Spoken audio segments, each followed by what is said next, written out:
everybody. Hope you guys had a good lunch. We have a very interesting panel for you right now. We're going to be talking about the importance of localizing your product in Indonesia. You know, a lot of products are hit and miss, and a lot of people think because it's such a melting pot that it's a good idea to execute your product in English and Bahasa Indonesia, multilingual type of thing. But a lot of people forget to play up the Indonesian-ness of their product. Here are 4 people that have done a good job at getting their products successfully integrated into the Indonesian market. So I want to start, this first question is for Bob. In late 2013,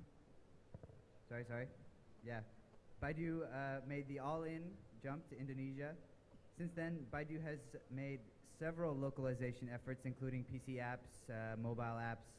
Products like How 123, Do Battery Saver, and Baidu Spark Browser. How did you know that they would do so well in Indonesia? By this time, I think it's a good opportunity for me to present and introduce what Baidu, the global internet company, doing here. So I'd like to break down your questions to 3. The first one is why Baidu want to decide to invest in Indonesia market. You know, after the long time learning and observe about Indonesia, we found out there have 3 strong points to convince ourselves to invest and come to build up Indonesia office. The first one is the large population. Of course, we have 260 million people here, so it's definitely it's a big potential market. The second is the internet is fast growing in this market. The next is the mobile internet.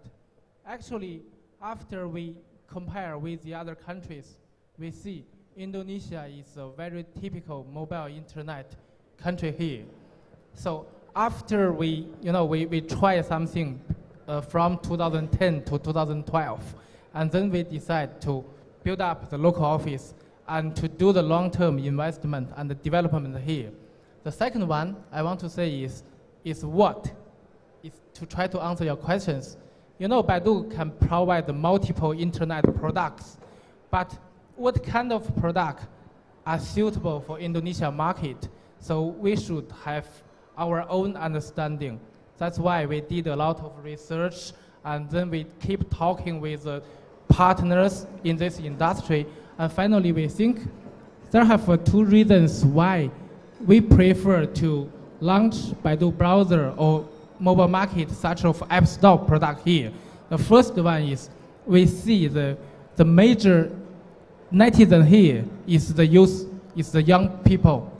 And secondly, we see that in this market, there is not enough different options for the users. And as Baidu, we want to offer some, interesting and richful content to the young people here. The last is how. How actually, what Baidu have is the global experience and the global understanding about internet. But we believe only rely on the total localization job, and then we can offer the good product and the experience to the Indonesia users. That's why from last year until now, we built up more than 20 people here, team here, and 90% of our team members are from Indonesia. That's the key, I think. That's all. Thank you. Okay, awesome.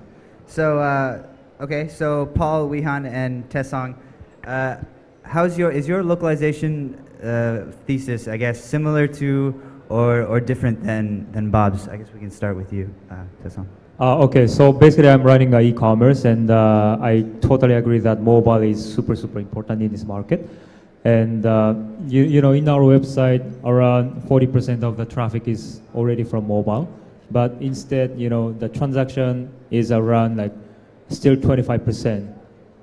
That means the conversion rate of the mobile is a bit lower because of the infrastructure issues.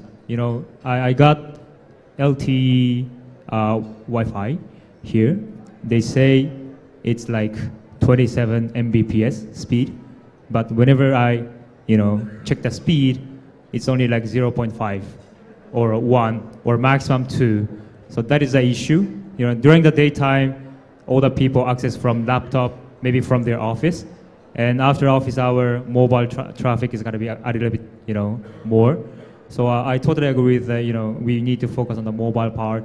But as well as, we need to have a lot better infrastructure in terms of the mobile, connections. Paul?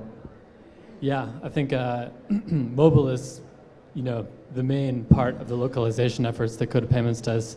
Our company works with the telcos, and I think probably at the highest level, the biggest part of localization that our company has done is in terms of the mindset of how we partner in this market. There are a lot of startups from other parts of the world that routinely turn their nose up at working with telcos, particularly from the US and in Europe. But in this part of the world, it's critical. They have assets that people simply need. So the first thing that we did when we came to Indonesia was work closely with the telcos. And that's kind of the core part of our business here. Okay, Bob. Yep, thanks. Yeah, so I also agree very much with this gentleman here. The localization is very critical. If you think about how we started as a company, we work on various games and apps today for the local market. For example, like jalantikus.com, which is actually the largest download site for Indonesia. But when we really started with games, working with game partners from other countries like China, for example. And actually, our very first game that we did for the Indonesian market, we made what was back then a pretty controversial decision to go all out using Bahasa. And even the title was in Bahasa, it was called Musuh Abadi.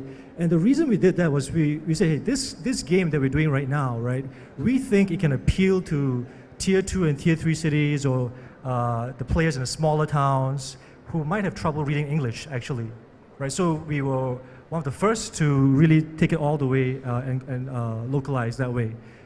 We started with games, but now we've extended to essentially running like an app download site, tech media, and that is a full-on local product for the local market.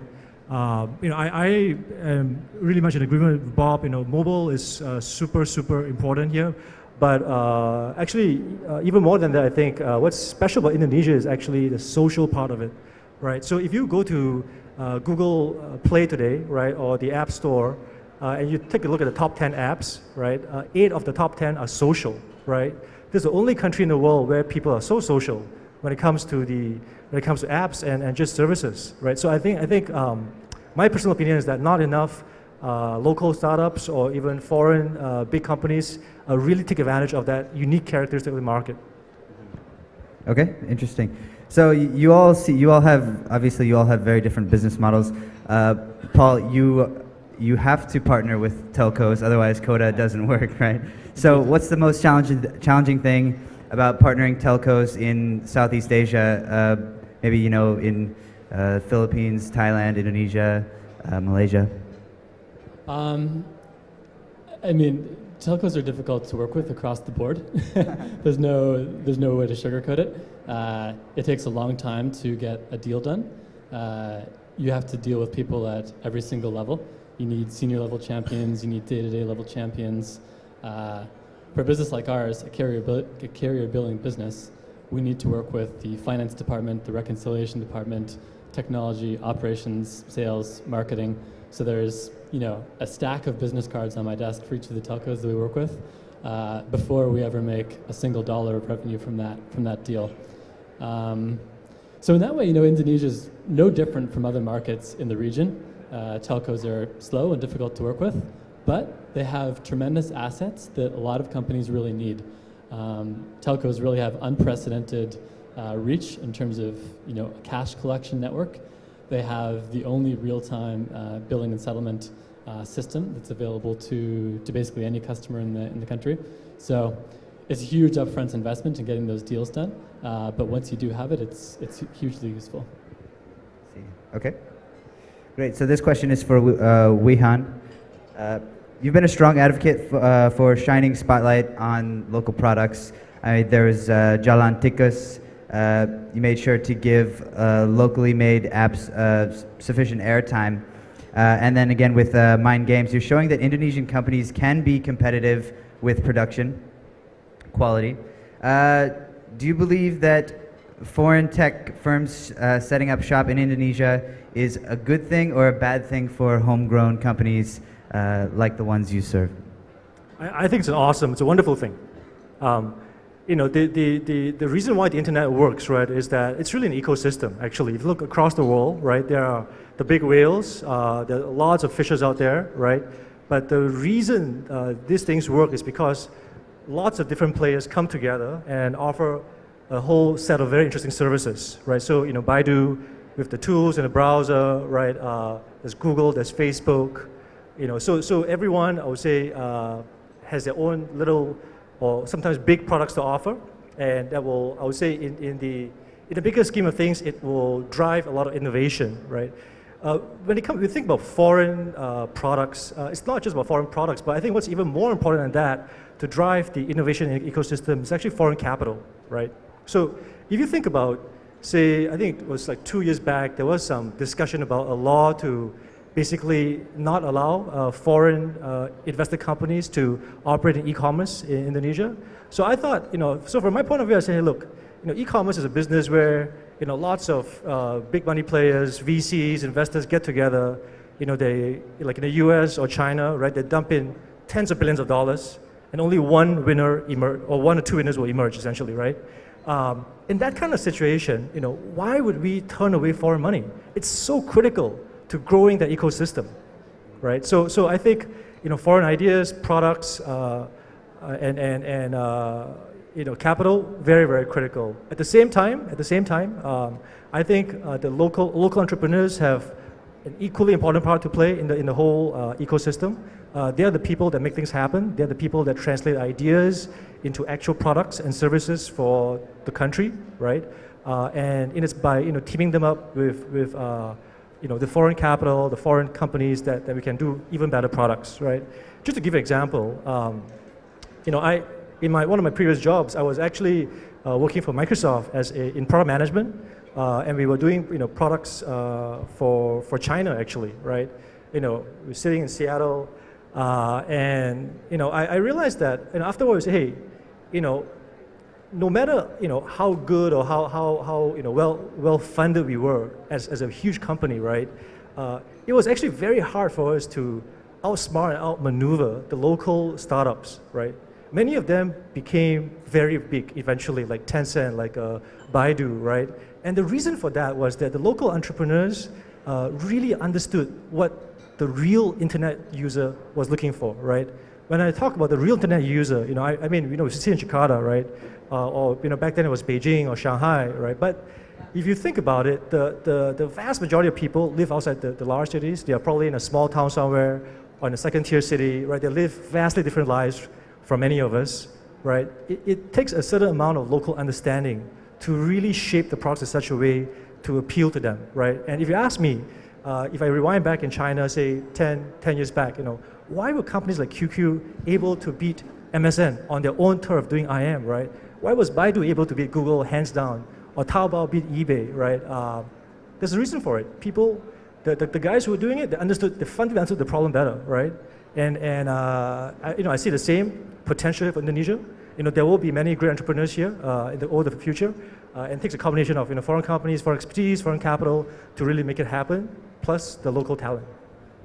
I see. Okay, so you'd say that yes, it is a good thing, especially from a capital standpoint. Bringing in foreign capital is going to be key. Yes. I think it's without it, it probably wouldn't happen. Because I mean, who else would invest tens of billions of dollars into, you know, fundamentally a very risky venture, right? Unless you were set up as a fund structured to do it from day one. Right. Right. But it's not like running a warung out there. You know, it's a very different business. Right. So you briefly touched on the negative investments list. Does that affect any of your enterprises? Indonesia's negative investment list? No. Okay. Good. Just wanted to check. Okay. All right, Tesong. You're a bit of a late mover in Indonesian fashion e-commerce.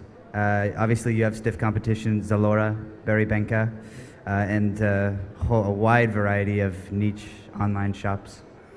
So what's your strategy for capturing the local market?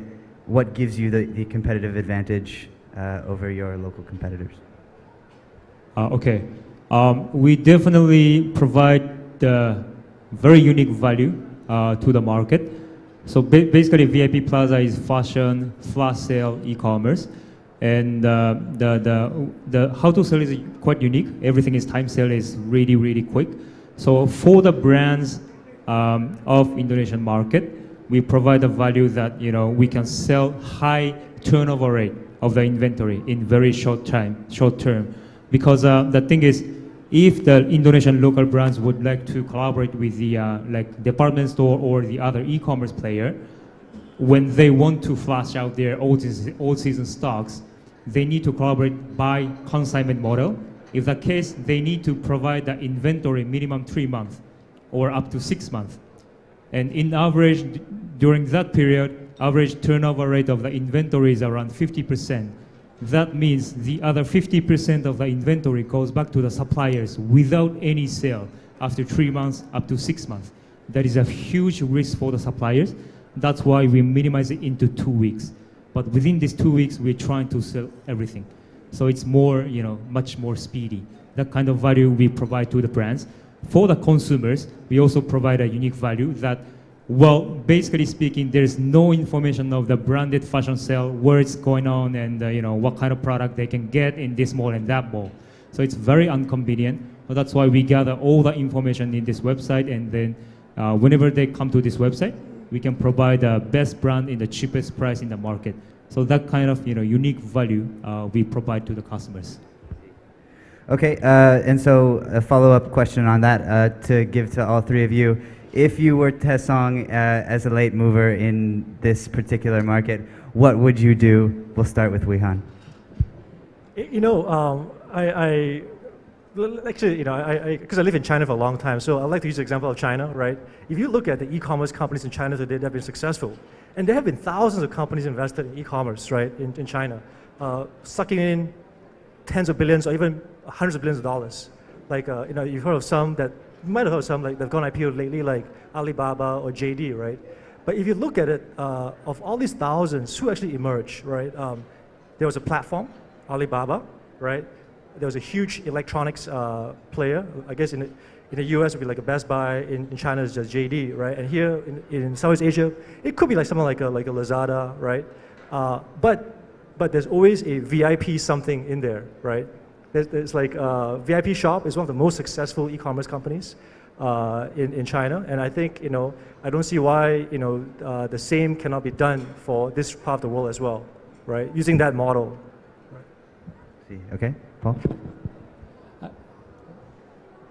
Paul, yeah. I can probably keep my answer short. I think I'm the unique one on the stage, in that Coda Payments is the only company that doesn't actually sell anything. We just facilitate the payment for sales. So I just say, make sure you've got great payment options. Okay, good. All right, Bob? So from Baidu side, we didn't involve e-commerce so much until now, but as we are the media platform, so through the browser development and mobile market development here, so actually we see Indonesia have the user behavior already changed a lot.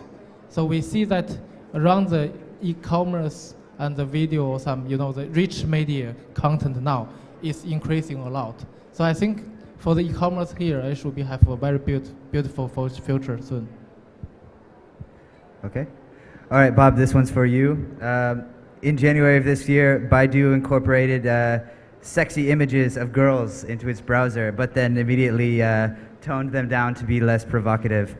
Was this something that worked in another market that you were trying out here, and was perhaps a localization effort gone wrong? If so, how so? Maybe you can elaborate a little bit. Well, this is a challenge for me to answer this question. But before I show the answer, I show some data. So on January, after Tech in Asia to report these articles, I see our browser traffic is increased a lot. So that means, so for this kind of things, is one of the basic marketing need. But I want to say that this is just one accident, because on January we just launched our Baidu browser, And then that time we using the global version. And after we have these things, then we gradually to offline this kind of content.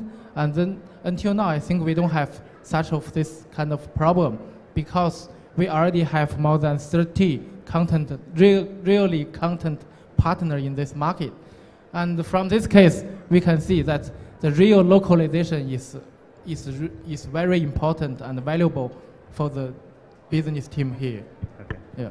All right, thank you. So speaking of localization efforts, I wanted just to maybe ask each one of you something that you tried in Indonesia that didn't work. Localization effort that you tried to implement and just turned out to be a total failure. Maybe Taesong, do you want to give it a shot? Sure. Actually, I got the same kind of problem, that sexy something. Okay. So when I launched Rakuten in here, from my experience in Rakuten Japan, any banner with the sexy lingerie got higher CTR. I don't know if you click it, either man or woman, but anyway, it's gonna bring a higher CTR. And right after I jump into Indonesian market, I tried to do same things, to get more clicks.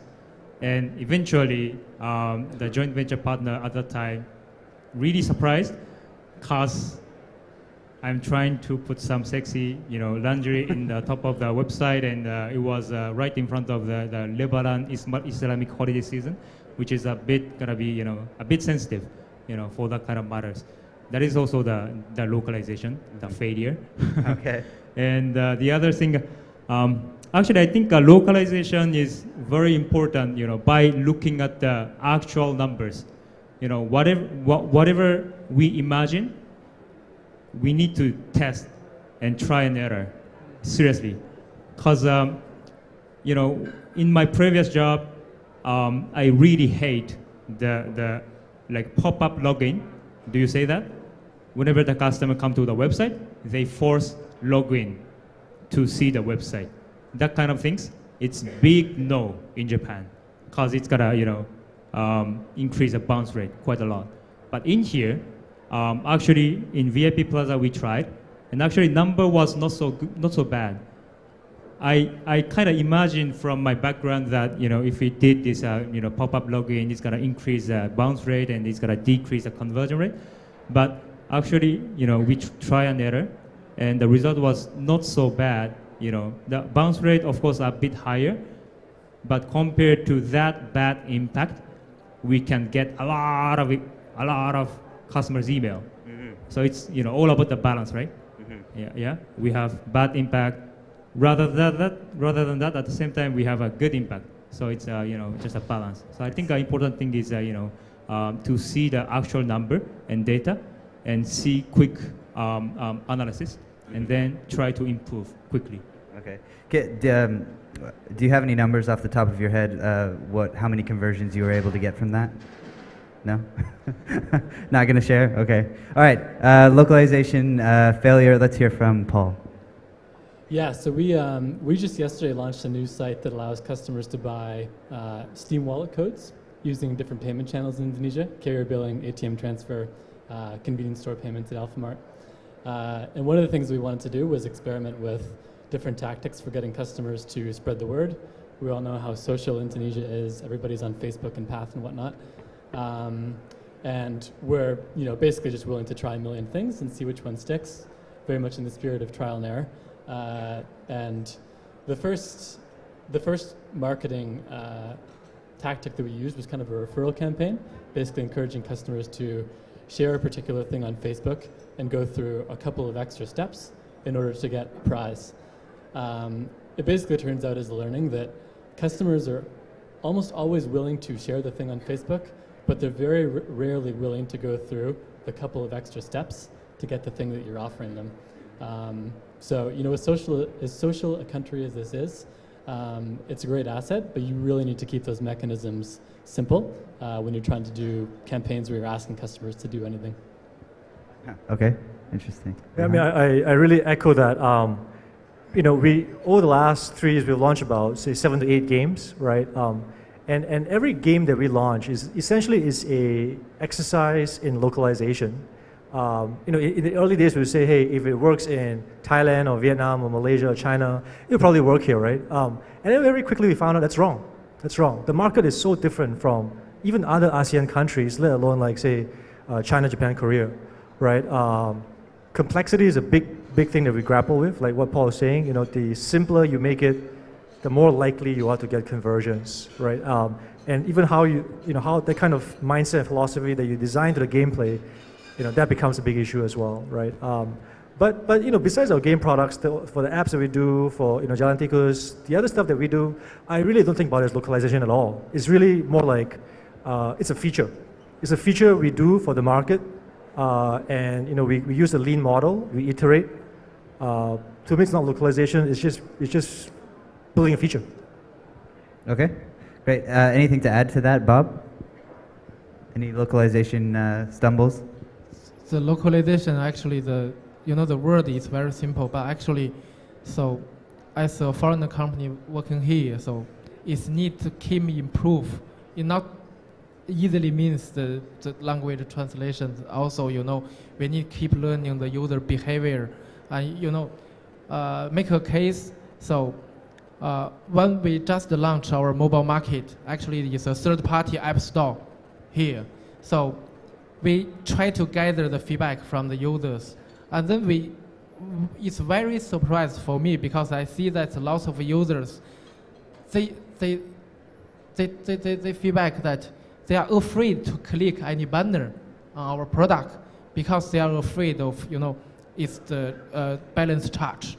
Actually, it's a history problem happened in Indonesia market, so which means some of the very simple problem actually never happened in China again, but still here. So from this case, we learned so much, and then we think we need to carefully to know, okay, what the real local users concern and how to solve this kind of problem. Okay, excellent. So for all of you guys, this is a question for each one of you. Perhaps we can just start down with Wihan and continue to Tesong. Some unique consumption behaviors about middle-class Indonesians, and how has your brand reacted? Unique middle class. Consumption behavior. Sure. What do they like? What do they don't like? Maybe I can speak from a few different angles for this one, right? I think social, as I mentioned just now, is very, very key to it. I don't think we do enough as a company.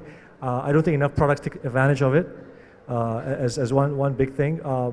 The other thing that, this is something very specific to games, actually is, the whole online gaming model today, right, the freemium model, it's worked in many Asian countries, right? But when we did this in Indonesia, we realized that one of the biggest differences between, say, Indonesia and other Asian countries is the lack of what we call the VIP players, right? So the consumption patterns are very different for the top end of the market.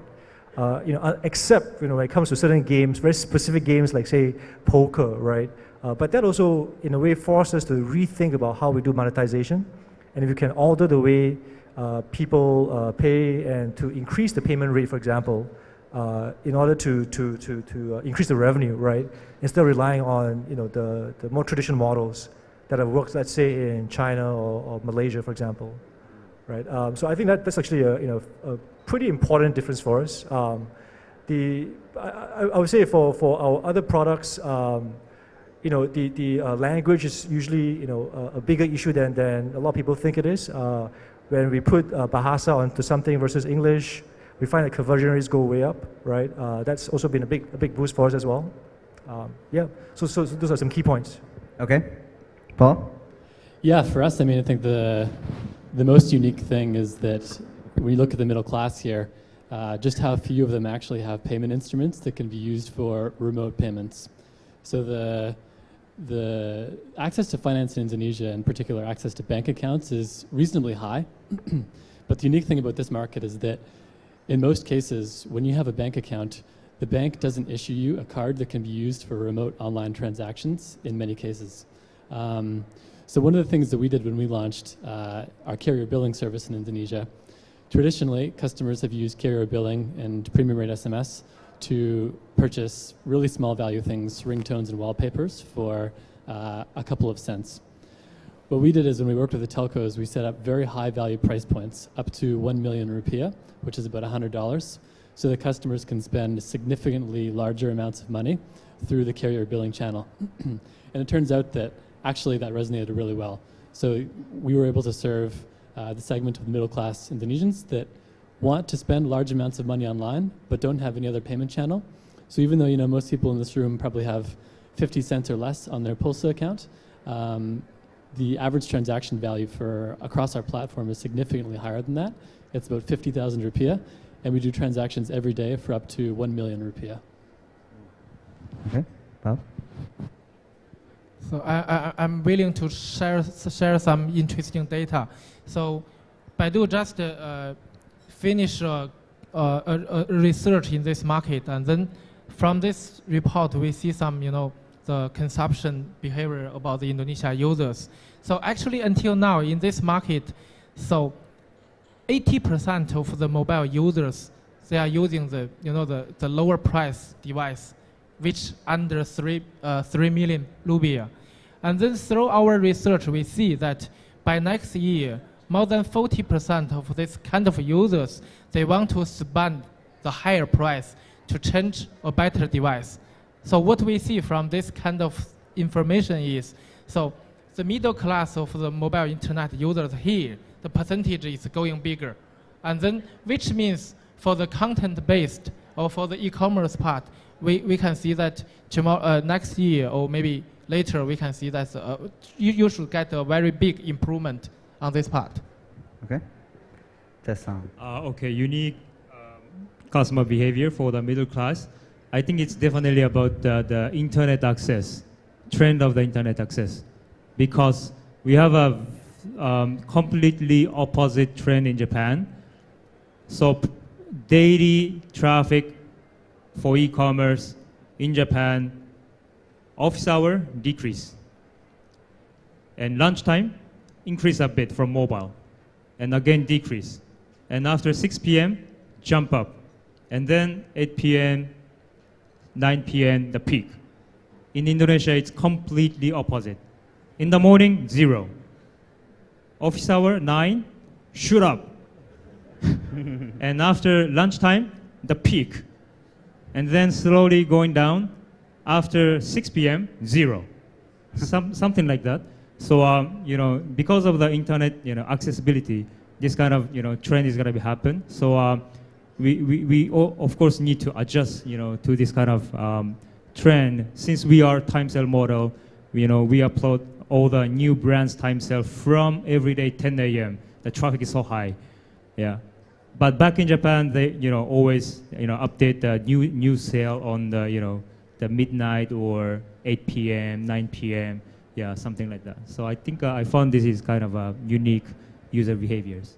Yeah, it's sort of a direct reflection of the culture and how they live their lives, right? Right. Okay, so again, question for all of you. This time we'll start with you, Tessan. We'll go down to Wihan. To boil it down to the single most important piece of advice for a company that wants to enter Indonesia, what is your single most important piece of advice for startups coming here? Okay, difficult question. A lot of things, but if I say only one thing, make it super simple. That's it. Very simple. But this is, I think, the very important message to all the startups who will jump into this market. Make it very simple. So customers are, not very, very super ready yet.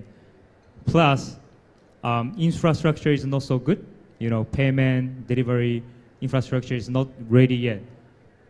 At the same time, internet connection is very slow. But the customers, expectation level is very high. They know eBay, they know Amazon, they know, all the social media. Expectation is very high. That's why I think it's very important for all of us to make our service quite simple, less clicks and less hassles. Yeah. Okay, excellent. Bob? So my advice is simple.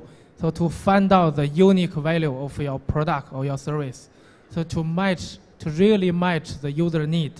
So by this year, Baidu actually we had approached, I think, nearly 1,000 local developers and some staff here. So we really see some of the the product is really creative and have the big potential. So for this kind of things, so just insist and going through this market, that will be help you to be successful. Paul? My advice is extremely simple. If you're thinking about starting a business in Indonesia, you should probably start by moving here. It's a very difficult country to serve if you're planning to, pop over for a meeting once a week or once a month or something like that. You really need to put in a lot of face time, spend time with local partners, and basically, unless you live here, unless you have a local team, it's extremely difficult to do that. Okay, Wehan? Being the last one to take this question. Okay. All good advice. But I didn't grow up in Jakarta, right? But after moving here, I actually realized that one of the, if not the biggest challenge that I faced initially, right, is to do around execution and hiring, right? Because you think about a startup, right? What it actually is, you have to make something out of nothing, right? And it takes a certain kind of team to actually pull that off. And I, just in my experience, I think that's say a very tough challenge for many new companies. You're trying to hire the first 10 or 20 employees, right, to really make it click. I think that this, it's hard anywhere, of course, but it's especially hard in this place. Yeah. Okay, great. I just want to thank you guys very much for coming on the stage and sharing your insights with the audience. Give them a round of applause, please, guys. All right.